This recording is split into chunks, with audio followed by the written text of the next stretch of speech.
Untung tahu nih. Lemas. Wes taruh tong katendi, tako. Wes berangkat yuk. Ayo kejar saya ke sini. Enggak tipu. Enggak tipu, ayo. Jenengan sehat. No kan bisa kan? Mencoba pikiran nih. Assalamualaikum warahmatullahi wabarakatuh. Alhamdulillahirabbil alamin. Allahumma shalli ala sayyidina Muhammad wa ala alihi washabihi wa dzurriyyatihi ajmain. Amma ba'du. Para sahabatku channel Rumah Kesembuhan Khalifah, alhamdulillah kita bisa bertemu lagi di sini. Mohon maaf sebelumnya, selama ini beberapa hari belakangan ini saya jarang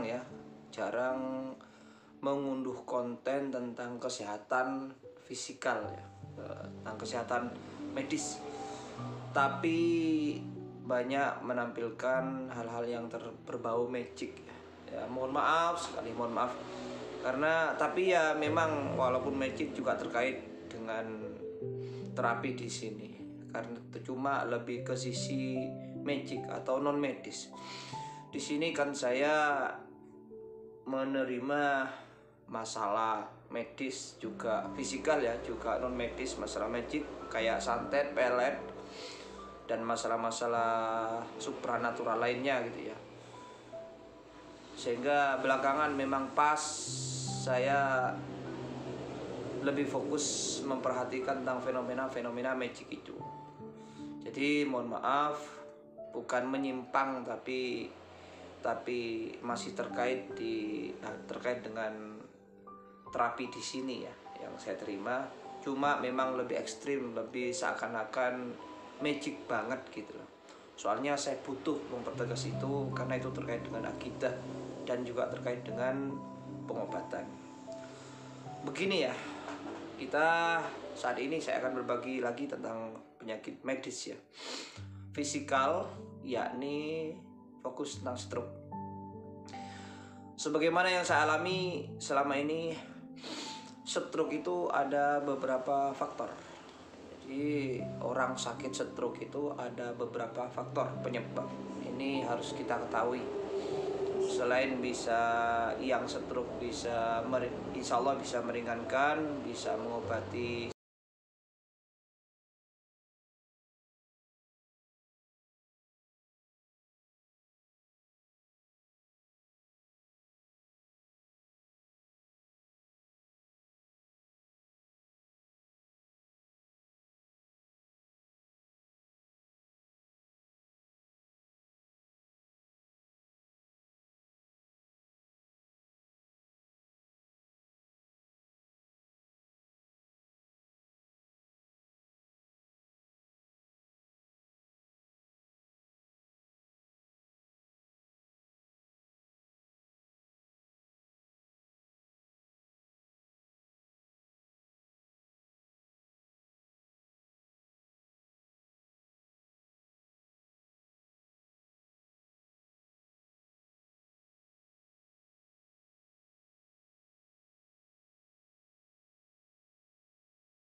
tulang belulang kita. Di situ terjadi disposisi, maka akan terjadi mengganggu sirkulasi darah atau penjumpatan darah. Seperti itu. Ini masalah fisikal. Nah, terjadinya disposisi tulang itu banyak sebabnya, karena bisa jatuh atau kebiasaan rutinitas pekerjaan. Tapi kebanyakan karena memang jatuh, terutama jatuh duduk. Hati-hati dengan jatuh duduk, hindari sedemikian mungkin jangan sampai kita terjatuh duduk. Coba lihat, ada anak-anak di kelas atau di sekolahan, kursinya ketika mau duduk diambil, lalu dia jatuh duduk, lalu tidak bisa jalan, tiba-tiba lumpuh. Itu karena ada penyumbatan darah disebabkan oleh jatuh tadi, ada disposisi tulang belakangnya. Kemudian itu yang satu penyebabnya, yang menyebabkan penyumbatan.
Tidak memuat itu, sehingga terjadi penyumbahan atau bahkan pecah.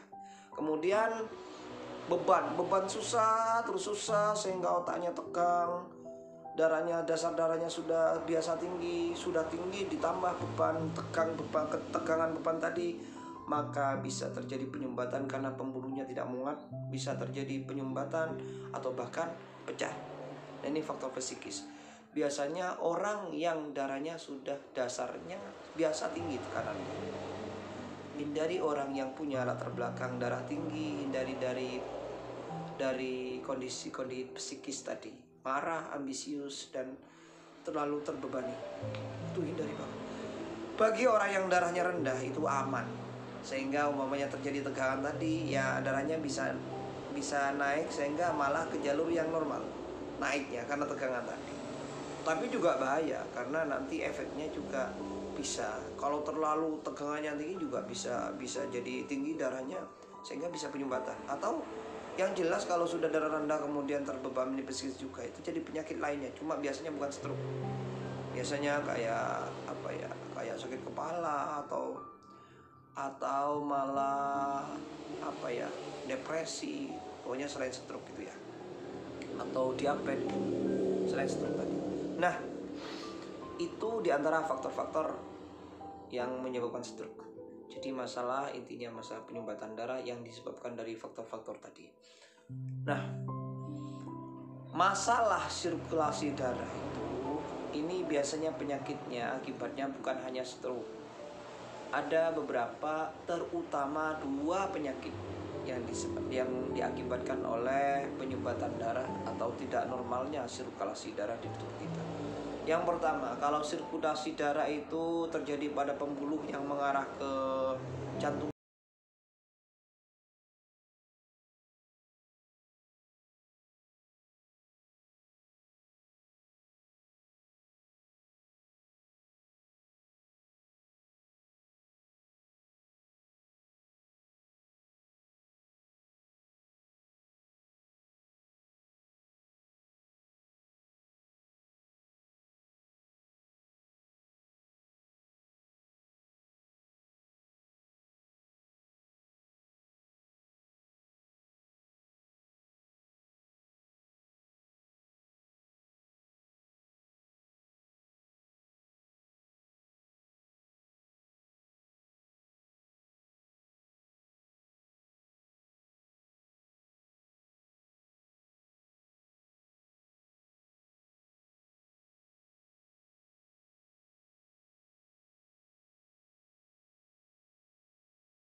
Kalau kemana-mana ke Jeding itu dibopong ya, bopong bahkan digendong.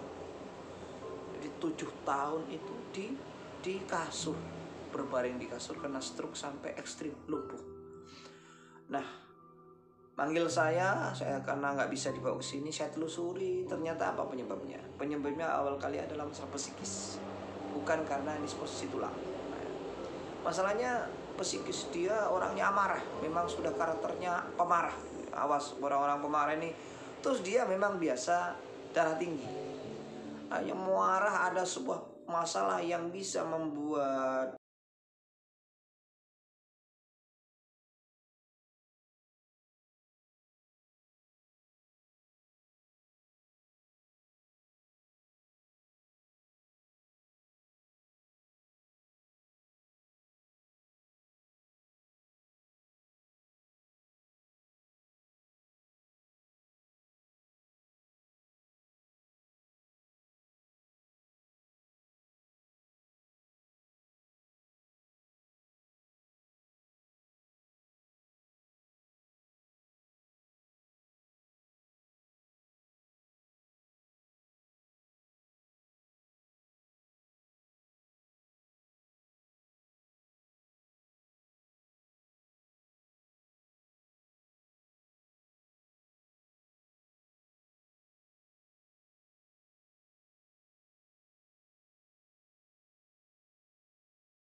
Mohon maaf ya, seperti itu. Jadi buktinya apa? Setelah saya tahu sebabnya tentang psikis, murni psikis, akhirnya saya dekati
saya semangati. Kemudian karena sudah tahunan ya, otomatis kan walaupun secara psikis faktornya, otomatis tidak bergerak posisi kaku seperti itu, otomatis akan mempengaruhi juga kondisi organnya. Sudah mendarah daging pasien itu kan harus dilatih juga fisiknya. Hanya fisiknya tak lakukan dengan PAC. Saya suruh hentak-hentak, nanti ada di rekaman, suruh hentak-hentak. Sebelumnya juga saya sudah psikisnya juga sudah agak normal ya, sudah longgar, hanya lemas, bisa melangkah, bisa bergerak tangannya. Karena fisikal sudah 7 tahun tidak gerak ya, hanya kaku sungguhan. Otomatis kan mendarah daging tidak normal itu ya, posisi yang bukan semula ya, kaku terus. Akhirnya saya juga tangani dengan fisikal, yakni pengobatan ERSA.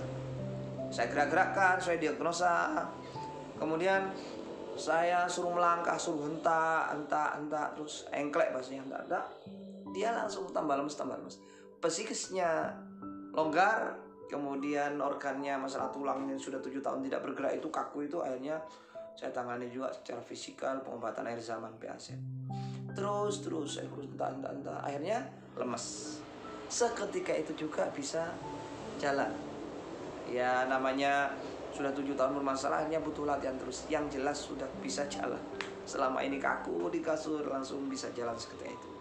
Kira-kira saya 2 jam terapi itu. Alhamdulillah langsung ada perubahan. Nanti di rekaman.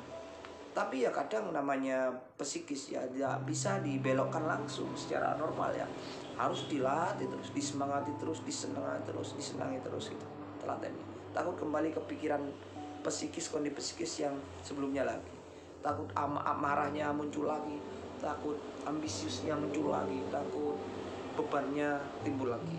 Ingat lagi. Jadi terus dilatih secara fisikal, juga dilatih secara psikis.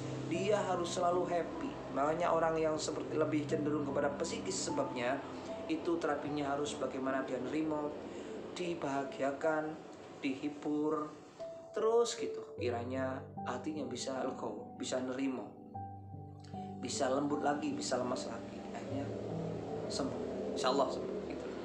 Insyaallah sembuh biidznillah.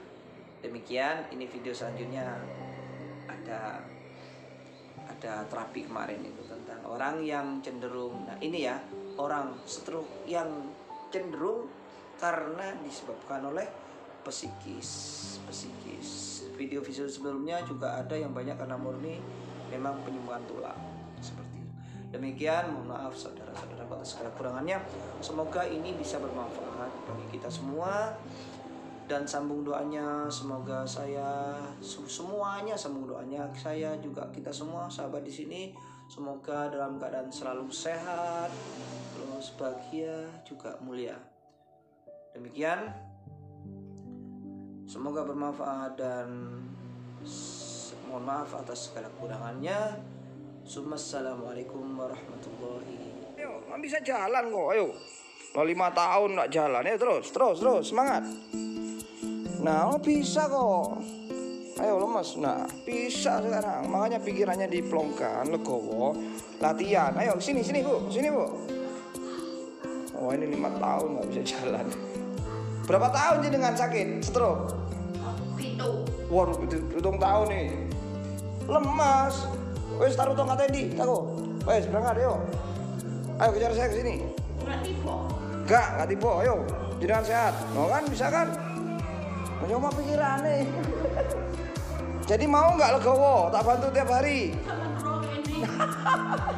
Kok malah suruh turun kene, parah. Saya itu dekat Bu, tak ampiri. Pokoknya jenengan legowo hatine tak latih, sering tak latih ya. Ya, sini Mengko. Lo bisa jalan kok, 7 tahun malah di kasur tok. Wes turun di sana, lihat TV. Sana. Nah, tokatnya udah boleh pakai. Tahu enak kok. Enak kan? Coba tangannya angkat. Nah, enggak apa-apa. Tadi mau ini malah.